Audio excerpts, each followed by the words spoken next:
Bem, irmãos, vamos fazer uma oração. Ora por mim, para que Deus venha falar conosco nesta manhã. Bendito Deus, eu te exalto, Senhor, e glorifico o teu nome. Nesta manhã, meu Deus, estou diante da tua santa palavra, que é pura e perfeita, Senhor.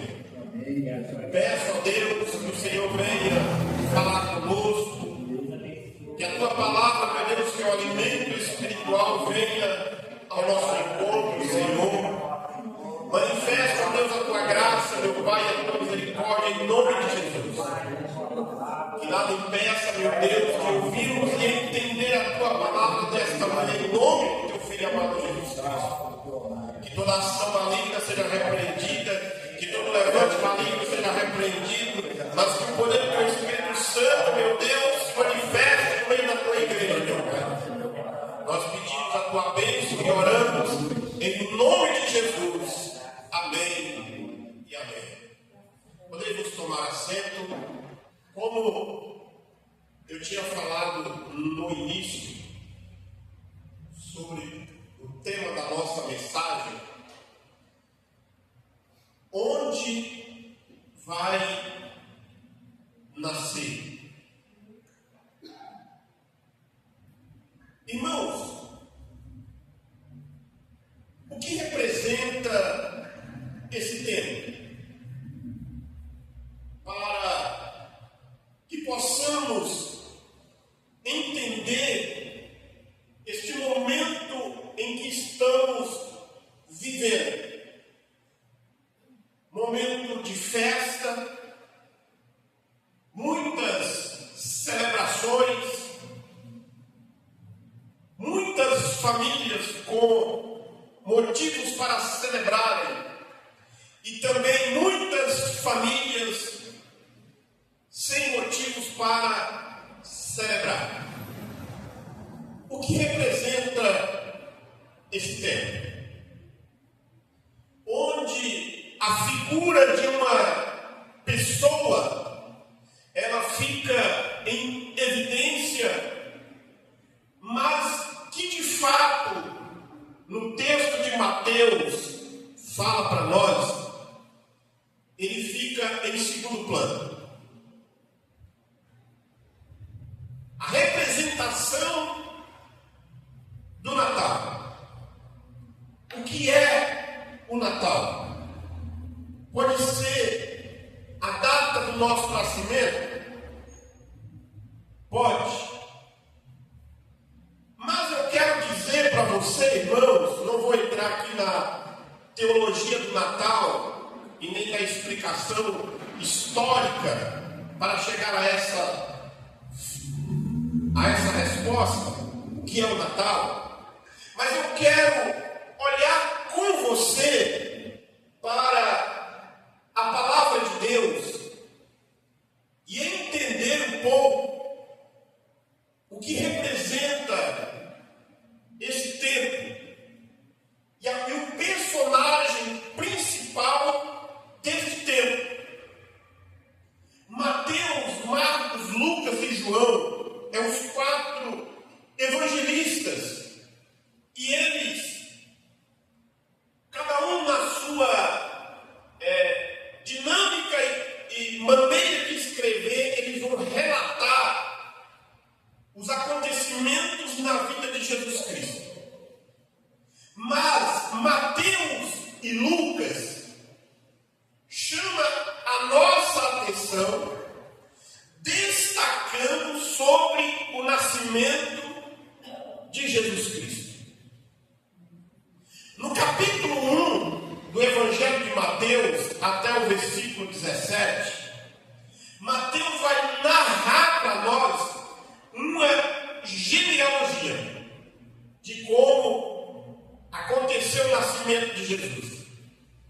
Mateus narra, irmãos, você pode conferir na tua Bíblia, que Jesus ele vem da descendência de Abraão. Amém? Confirma isso aí? Mateus mostra Jesus vindo da descendência de Abraão.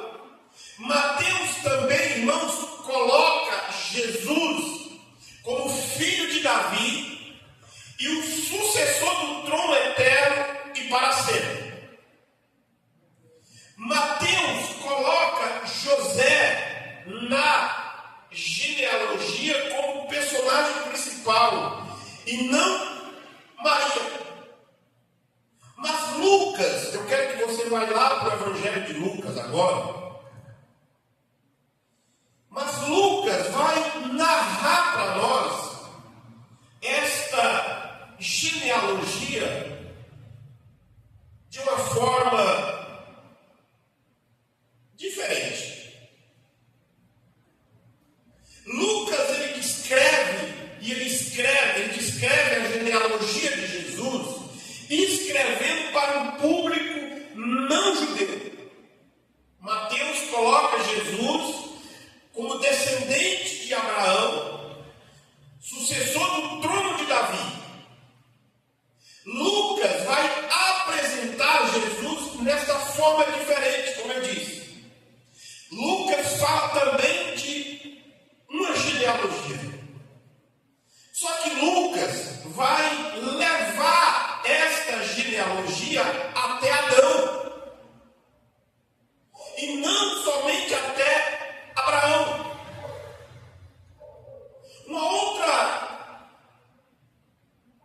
palavra do Lucas é que Lucas vai passar pela genealogia falando também não de José, mas falando de Maria. Aí você pensa assim, por quê? Quando você olha para a história do povo hebreu, era um povo em que centra principalmente na figura do homem. Na figura do homem. A mulher tinha o seu valor até certo ponto, mas a centralidade era na figura do homem. Mas como Lucas estava escrevendo para um público grego, gentil, eles não tinham problema com a figura da mulher. Quando você vai caminhar na história do grego, do mundo grego da época, você vai encontrar os gregos adorando a figura de uma mulher. Mas você não vai encontrar o hebreu colocando a mulher como personagem principal. Eles vão falar, eles vão falar de Abraão, eles vão falar de Isaac, Jacó, eles vão lembrar de Davi, lembrar de Salomão, eles vão lembrar de vários homens, mas a mulher vai ficar em segundo plano. Aí Lucas, que está escrevendo para o público helênico, ele vai colocar a figura da mulher, porque Lucas está dizendo, Jesus é o Salvador da humanidade. Jesus não é o Salvador do homem, mas é o Salvador da humanidade, homem e mulher, judeu e gentil, de qualquer nacionalidade.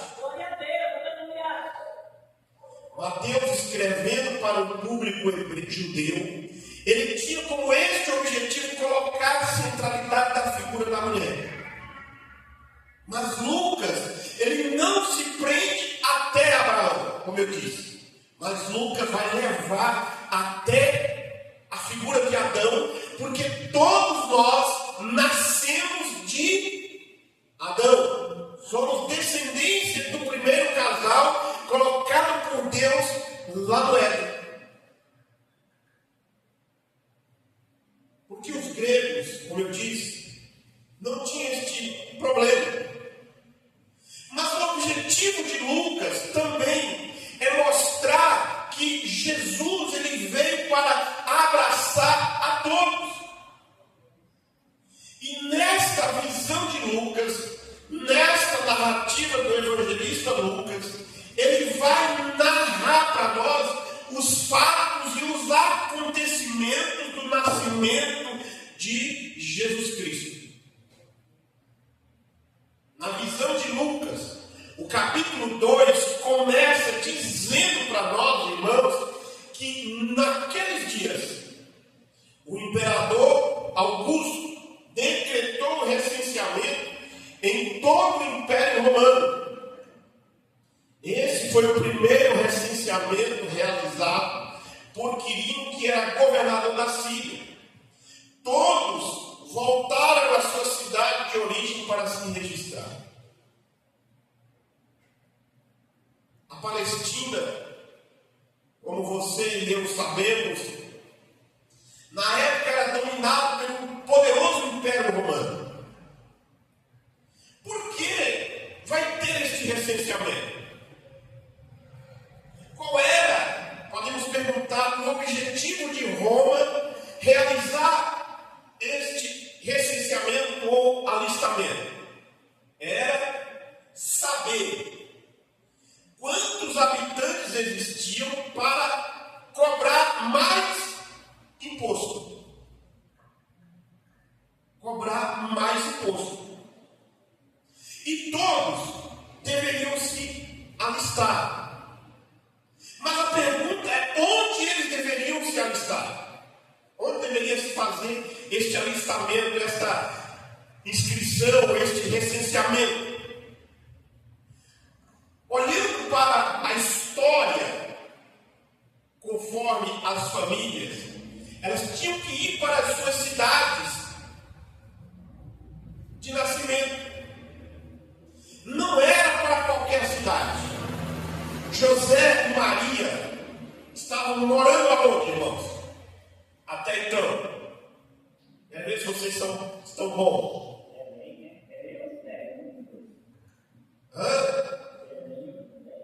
José e Maria estavam morando aonde? Pode falar. Nazaré. Estavam morando na Galileia. José era descendente de quem? Davi. Davi era de onde? De Belém. José tinha que ir para Belém fazer o alistamento. Belém era a cidade dos descendentes de José. Ele tinha que ir para Belém. E por conta desse alistamento, José tinha que ir para lá. Uma viagem de aproximadamente 110 a 115 quilômetros de distância. Para os padrões da época, irmãos, era uma viagem longa. Verdade? Ou era feita a pé, ou era um lombo de animal. Principalmente o jumento, que aguentava longas distâncias, longas viagens. Mas tinha um agravante nesta viagem de José e Maria. Maria estava grávida. Aí eu pergunto para você agora: qual foi a viagem mais longa que você fez no último mês de gestação? Qual foi, Sérgio? A viagem mais longa que você fez? Para onde? Santo André para onde? Para Diadema? Você, Beatriz, qual foi a viagem mais longa que você fez no último mês de gestação? Só. Mas José e Maria teve que fazer uma viagem de Nazaré para Belém. E ela estava grávida. Cansativa. A viagem era difícil. No lombo de um animal, no meio do deserto, sol quente, dias quentes. E José tinha que chegar até Belém. Na cidade de Belém vai acontecer o que todas as mães não queriam que acontecesse. Estando em Belém, chegou o dia de dar a luz. O movimento das pessoas de um lado para outro, e como José era descendente de Davi, e Davi é da tribo de Judá, a tribo maior era a tribo de Judá. E as pessoas iam para as suas cidades, e eles vão chegar até Belém. A cidade estava cheia de gente por causa do recenseamento. Quando vai ter algum evento em alguma cidade pequena, a preocupação dos administradores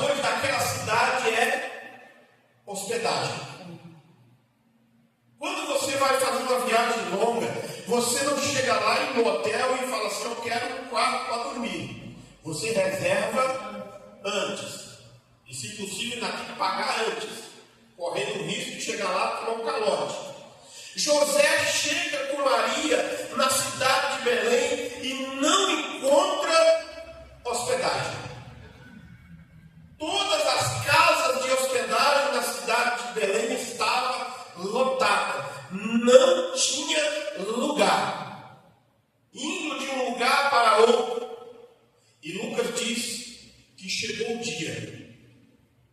E nós sabemos, irmãos, que quando chega o dia, a hora tem que nascer. Tem que nascer. Vai de um lado para outro, José preocupado. Por que ninguém tem um quarto, ninguém tem um cômodo aqui para a gente entrar? Maria está nessa situação. Vou aqui ilustrar alguns casos que a gente sabe. Os pés estão inchados, retenção de líquido e tudo mais. E ninguém quer dar um quarto para nós. E Lucas disse que chegou o momento. Onde vai nascer o menino? Onde vai nascer a criança? E este lugar, irmão, é um pouco diferente das representações que encontramos para representar o nascimento de Jesus aqui no Ocidente. Eu ontem passei pelo shopping de Diadema, ali no Praça da Bolsa, e tinha não sei se a Lúcia viu, mas tinha uma representação lá. Bonitinho, limpinho. Presépio, bonitinho, limpinho. Bonitinho. Parece mesmo. Limpinho, bonitinho. Mas o lugar de fato onde o menino vai nascer é diferente das representações que nós vimos e assistimos aqui no Ocidente. Esse lugar, irmãos, não era o lugar onde Maria tinha planejado para nascer o seu primeiro filho. Não era.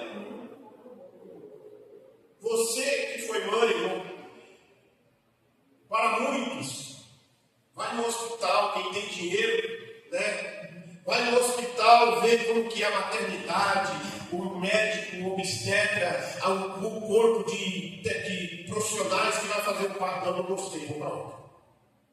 Aí chega no outro, lá olha tudo, tá, não gostei, vou para outro. E vai de hospital até achar do jeito que ela quer. Aí leva a mala de roupa, tudo bonitinho, tudo ajeitado, tudo pronto.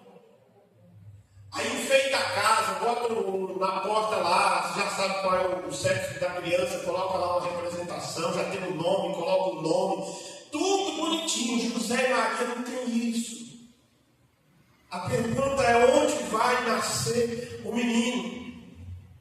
As hospedarias tudo lotadas, as casas tudo lotadas, cidade estranha, todo mundo estranho.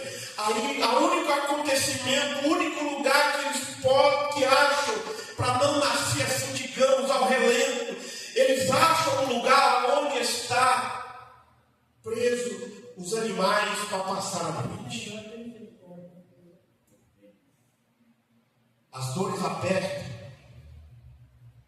Maria fala para José: vai nascer, José, não tem jeito, não estou aguentando mais. A criança nasce num lugar escuro, não tinha higiene alguma, mesmo para os padrões sociais da época. No meio dos animais, cheio de estrume, poeira, lama, Jesus nasce ali e é colocado. A Bíblia diz, o evangelista diz para nós, Lucas diz para nós, que é colocado numa manjedoura. O menino nasce e é colocado numa manjedoura. Manjedoura é o quê? É um coxo possivelmente feito de pedra para colocar água ou alimento para o gado. mas para os animais. Podia ser gado, podia ser ovelha, podia ser jumento, camelo, era usado para colocar alimento ou água para os animais. Jesus nasce enfaixado de pano, enrolado de pano e colocado e deitado nesta manjedoura, porque não havia lugar para eles na hospedaria. Esse foi o berço que Jesus recebeu.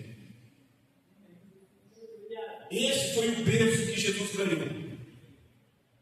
Essa foi a cama que Jesus teve. E aí lá na frente, no ministério de Jesus, ele vai dizer assim: o Filho do Homem não tem onde reclinar a cabeça. Isso vem lá desde o seu nascimento. Mas neste lugar insalubre, ali estava, que irmãos, o Filho de Deus. Ali estava nascendo o Salvador da humanidade, o Salvador do mundo. Glória a Deus, aleluia. Glória a Deus, aleluia. Mas por que a criança teve que nascer neste lugar? Porque ninguém quis dar um lugar melhor para ele. Ninguém quis. Eu não sei, irmão, se você já lendo nesse tempo todo de cristão que você tem, lendo essa passagem bíblica de Lucas capítulo 2, do versículo 1 até o versículo 7, se você já fez este questionamento. Deus é o Senhor sobre todas as coisas, não é? Sobre tudo e todos. Por que é que Deus não retardou o nascimento de Jesus para que eles fizessem o alistamento e voltassem para Nazaré? Porque essa pergunta nós podemos fazer. Para que ele pudesse nascer na casa deles lá em Belém de Nazaré. Por quê? Irmãos, é porque muitas das vezes nós queremos ensinar a maneira de Deus trabalhar. Nós queremos ensinar a maneira de Deus agir. Nós queremos. Para César, o alistamento era necessário. Para o judeu, o alistamento era uma questão política.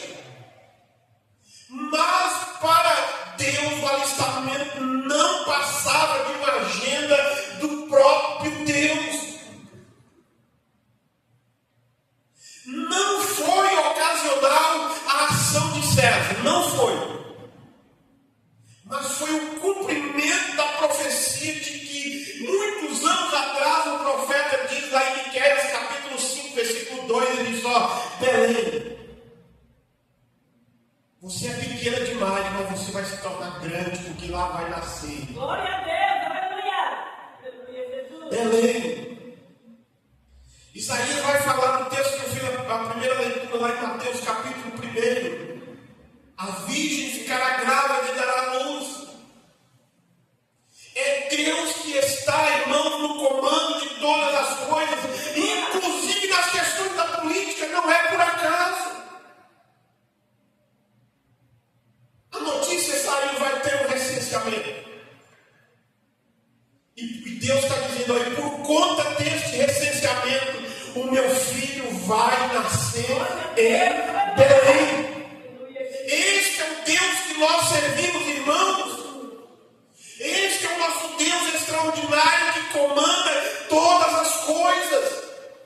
Os judeus estavam revoltados com o recenseamento. César estava se achando o máximo, mas Deus fez com que ele fizesse o recenseamento para cumprir não os desígnios de César, mas para cumprir os desígnios do próprio Deus. Glória a Deus, aleluia. De cumprir os desígnios do próprio Deus. Deus, aleluia, Jesus. Onde a criança vai nascer. O que Deus queria e quer fazer com isso? que ele estava movendo tudo isso. Estava movendo todos os acontecimentos. Lá em Gálatas capítulo 4, versículo 4, diz que tinha chegado à plenitude do tempo. Todas as coisas, todos os acontecimentos caminhavam e miravam para aquele momento, para aquele ponto, para aquela data. Mas precisava de uma ação. E César vai ser instrumento para movimentar a nação, movimentar o povo para o cumprimento de Deus, porque é Ele que comanda todas as coisas. Glória a Deus, aleluia. É Deus que comanda, irmãos. Porque muitas das vezes nós estamos acostumados a olhar as coisas com o olhar humano, inclusive da política. Deus vai usar César, faz um recenseamento, é momento de fazer o recenseamento, porque o povo precisa se movimentar, o povo precisa andar. José precisa sair de Nazaré e ir para Belém. Se fosse nós, irmãos, brasileiros, ocidentais, nós iríamos dar um jeito. José ia com todos os documentos possíveis que tivesse de Maria, com o laudo médico, com a carta, iria apresentar lá e falar: ó, ela não veio porque ela está nos últimos dias de sua gestação, ela está grávida. Mas para César não tinha isso não. Tinha que ir todo mundo ou não ia ninguém, ficava fora da contagem e ia ter problema depois. Naqueles dias, Maria poderia ter falado para José: temos que ir mesmo.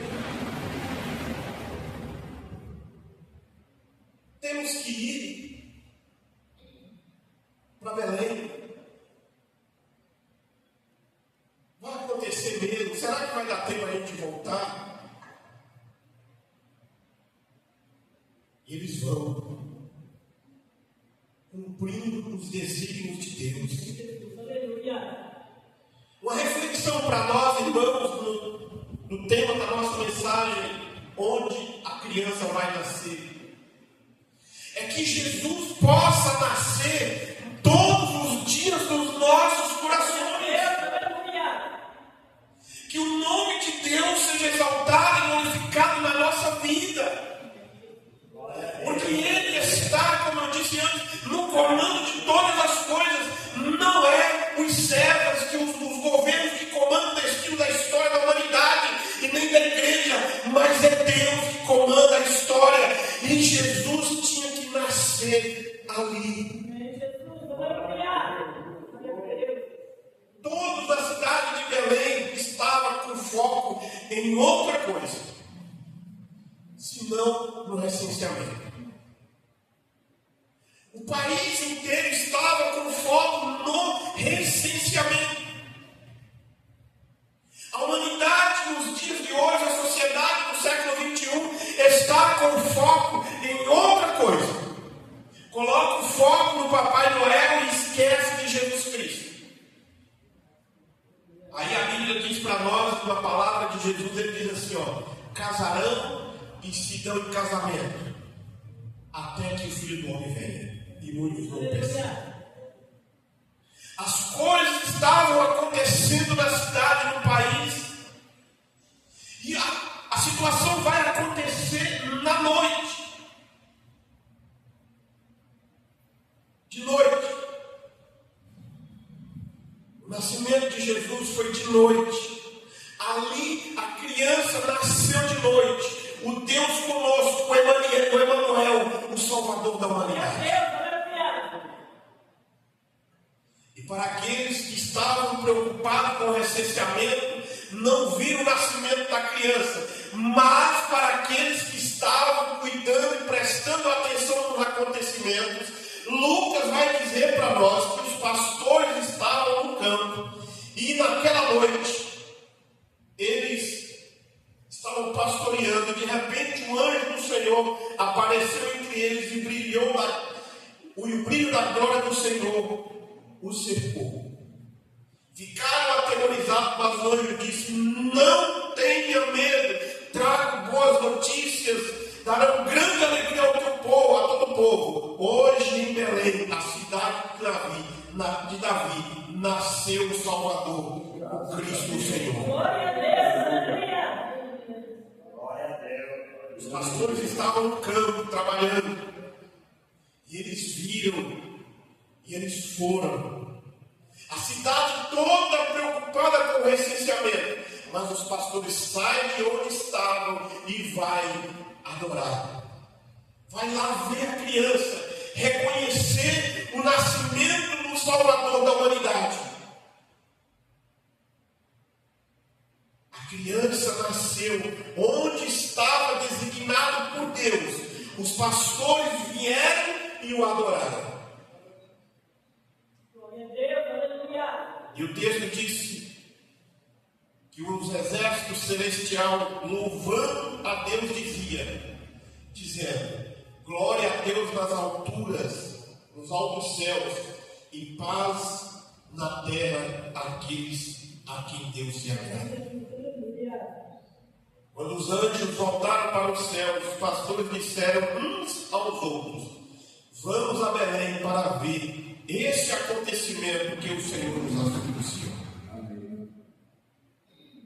Eles indo depressa ao povoado, encontraram José e Maria, e lá estava o bebê. Lucas diz para nós: e ainda deitado na manjedoura. Depois de verem, os pastores contaram a todos o que o anjo tinha dito a respeito da criança, e todos ouviram a história dos pastores e ficaram admirados. Maria guardava todas essas coisas no seu coração e refletia sobre elas. Os pastores voltaram glorificando e louvando a Deus por tudo que tinham visto e ouvido. Tudo aconteceu como o anjo lhes tinha anunciado. Glória a Deus, aleluia. Que história maravilhosa, que relato de Lucas extraordinário. Mas aí Mateus, estou caminhando já para a conclusão. Em Mateus capítulo 2, Mateus fala que ele é o Emanuel, Deus conosco. Mateus vai falar também no capítulo 2, caminhando para o final. Jesus nasceu em Belém da Judéia, durante o reinado de Herodes. Por esse tempo, alguns sábios da terra do Oriente chegaram a Jerusalém e perguntaram: esse acontecimento de Mateus capítulo 2 dá no período já depois da manjedoura. É bem possível que José, depois de ter a criança nascido, resolveu ficar, como o texto vai dizer aqui para nós, morando e trabalhando em Belém. E aí a Bíblia vai dizer para nós que lá numa terra distante, no Oriente, e aí eu estava fazendo uma rápida pesquisa no livro lá em casa ontem, sobre este acontecimento. Esses magos que o texto diz para nós, magos ou sábios, vieram das terras do Oriente, vieram da Mesopotâmia. Numa fonte diz que possivelmente seriam os magos também que está lá em Daniel capítulo 2, versículo 2. Numa fonte. Não estou afirmando. Que até então nós temos professores. Mas na outra fonte diz que poderia também ser judeus que ficaram morando na Babilônia depois do exílio. Quem sabe, nós já estudamos sobre isso, que depois do exílio da Babilônia, muitos judeus permaneceram lá. E eles vão ter também uma revelação de que lá em Israel nasceu o rei. E se a Bíblia vai dizer para nós, lá em Lucas, que alguns sacerdotes entendiam e compreendiam que o nascimento do menino seria naqueles dias, para aqueles judeus piedosos que ficaram na Babilônia também poderiam ter a compreensão do relato histórico de que o nascimento da criança poderia ser naqueles tempos. E Deus vai visitar esses lá também. Não estou afirmando, mas a gente pode compreender isso. Aí no versículo 2 diz assim: e vimos a sua estrela e viemos para adorá-la. Que é depois que chega em Jerusalém.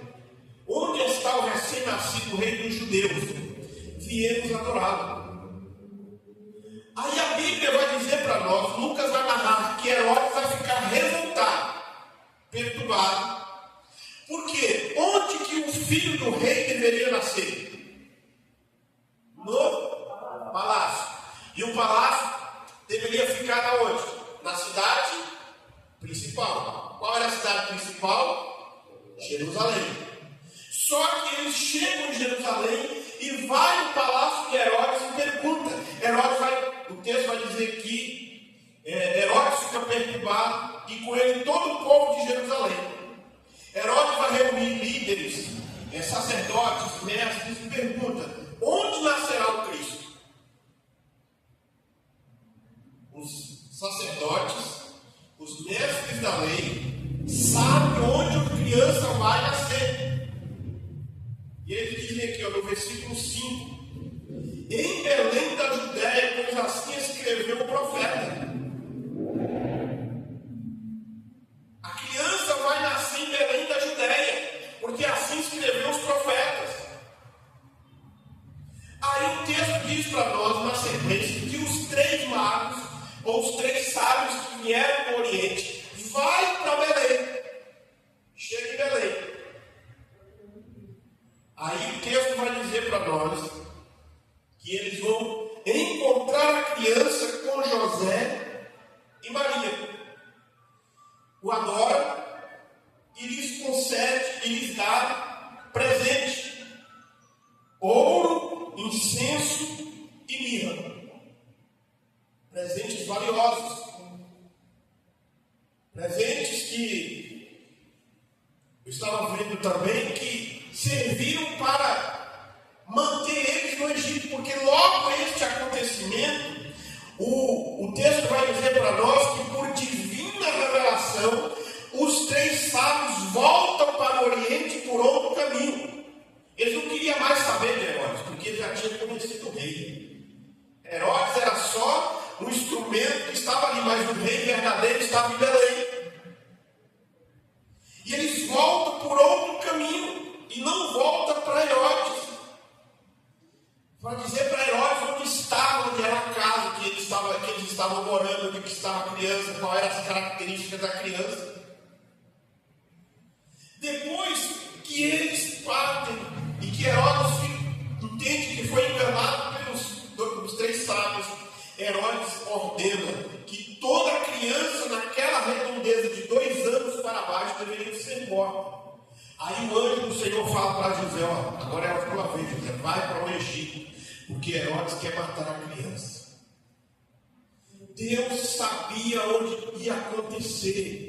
Deus estava traçando todo o caminho. Enquanto os Césares estão achando que estão com tudo, é Deus que está guiando a história, irmão. Glória a Deus, aleluia. Assim como os pastores naquela noite viu a estrela, viu os anjos, a ação dos anjos dizendo para eles, assim como os sábios lá no Oriente viu a estrela e falou: nós vimos a sua estrela e viemos adorá-lo. Que eu e você, irmãos, não ficamos presos nos acontecimentos sobre esta terra, sobre as festas que acontecem, mas ficamos atentos pelo acontecimento principal: que o Filho de Deus, que o Salvador do mundo, venha nascer na nossa casa. Glória a Deus, aleluia. Glória a Deus.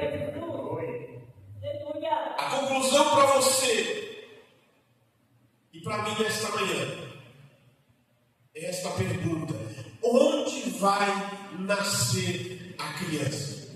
Nós temos e ele deve nascer na nossa vida todos os dias. Glória a Deus, aleluia.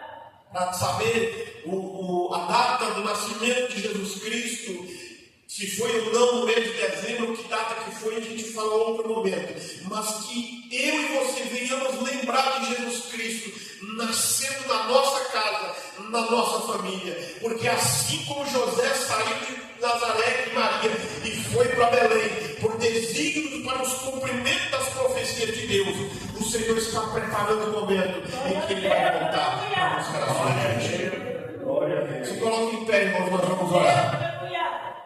Nós vamos falar com Deus. Meus irmãos e irmãs, se me pedissem para eu resumir a mensagem do pastor Clemente hoje, eu resumiria na seguinte frase: se o Jesus que nasceu em Belém não nascer no seu coração, o Natal não vale nada, porque o objetivo dele nascer foi para nos salvar. Glória a Deus, aleluia. E para nos salvar, ele tem que nascer em nosso coração. E não só nascer e permanecer no nosso coração até o dia da sua volta. Amém? Vamos orar então agradecendo a Deus pelo nascimento de Jesus. Não é pecado o crente agradecer por Jesus ter nascido. Não é pecado o crente agradecer a Deus por esta dádiva. Amém? Então vamos agradecer a Deus por tudo isso que Deus tem nos feito e tem nos dado. Amém? Nós vamos orar primeiro agradecendo a Deus e depois eu quero convidar você, se você veio aqui para receber uma oração, você vem aqui à frente. Amém? Receber a sua oração com a imposição das mãos. Oremos. Amado e querido Deus, bendito, louvado, exaltado e glorificado seja o teu nome pela palavra desta manhã, deste santo dia, através do pastor Clemente, meu Pai. Que esta mensagem fique gravada em nossas mentes e corações e que pelo Espírito Santo ela produza fruto para a vida eterna e que tudo aquilo que foi semeado, pregado e ensinado não seja roubado do nosso coração nem da nossa existência, mas que venha produzir frutos para o louvor e a glória do teu nome. Muito obrigado, meu Deus, pelo nascimento de Jesus. Muito obrigado, Senhor, por tudo que esse nascimento significa para nós e para o teu plano, para o teu reino. Obrigado porque nasceu o Salvador e porque Ele nos salvou e porque somos salvos. Bendito e louvado seja o teu nome, Senhor, pela vida de cada irmão, de cada irmã que aqui está nesta manhã. Venha, meu Deus, continuar falando em nossos corações pela tua palavra e que a fé venha pelo ouvir e ouvir a tua palavra e que nós sejamos cada dia mais gratos, agradecidos por esta graça que nos alcançou. Pai amado, muito obrigado pela vida do pastor Clemente, pela palavra que deste a ele hoje, e que esta palavra seja ouvida, entendida, recebida e praticada para a glória do teu nome. Pai amado, não leve em conta o nosso pecado, mas nos abençoe no dia de hoje para a honra e a glória do teu nome. Aonde houver 2 ou 3 reunidos em teu nome, que o Senhor visite, que o Senhor liberte, que o Senhor cure, que o Senhor abençoe, que o Senhor livre para a glória do teu nome. Muito obrigado, meu Deus, por tudo, em nome de Jesus, desde agora e para todos sempre. Amém.